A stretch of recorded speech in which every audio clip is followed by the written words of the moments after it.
Good morning. This is Justin Sorensen with the Justin Sorensen Allstate Agency. I want to talk a little bit about a phrase that we often hear that gets misconstrued and means a lot of different things to a lot of different people and actually doesn't even exist. And that phrase is full coverage. So very often while people talk to us, they say, I want full coverage on this car, or I have full coverage, or I think they have full coverage. I don't want full coverage. Well, first of all, full coverage really, that phrase doesn't exist. Second of all, full coverage just means a lot of things to a lot of different people.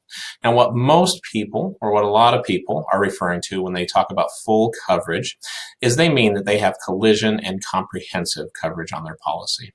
So collision and comprehensive, those are the two coverages that you can have on your car insurance to help protect it if anything happens to it, to the vehicle itself. But collision is what pays to repair your vehicle if you're in an accident. Comprehensive is what covers everything else. Say like a tree falls on it, hail damage, rock hits your windshield, you hit a deer, all those types of things fall underneath comprehensive coverage. So when people say they have full coverage or they want full coverage, usually what they mean is they need or want collision and comprehensive coverage. Now, there are other optional coverages that are available that sometimes people assume are part of full coverage. But they're optional coverages, and they're up to each individual to decide if they need on their policies. One of those is rental car reimbursement. So if the car goes in the shop because of an accident, do you need a rental car to get around? If you do, you want to make sure you carry rental car reimbursement. Now, not everybody needs that. Not everybody that needs collision and comprehensive needs rental car. So that's something you want to double check and make sure, one, if you need it, that you have it, or two, if you don't need it, that you don't have it, so that you're not paying extra for that each month. And then the other is roadside help.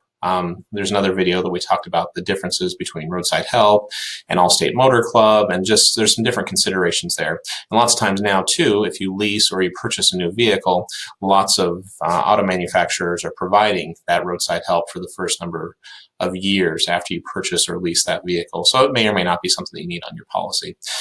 So long story short, full coverage doesn't really exist. It's not a phrase that really means anything. Really, you need to understand exactly what coverage you need. One, do you need collision and comprehensive coverage on the vehicle, or do you want it?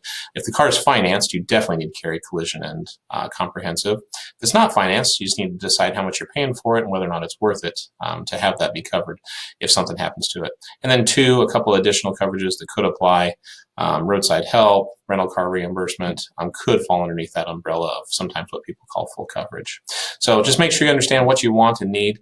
Always talk with your agent and double check what you have and have a nice conversation about it. That's one of the reasons why we like to invite everybody in for annual insurance reviews. Situations change over time, and sometimes the coverage isn't needed, sometimes they aren't needed. So it's always good to have open communication with your agent and make sure that you're getting the best bang for your buck on your insurance and that you're just paying for what you need and that you're really covered the way you want and intend to. Hope you guys have a good day.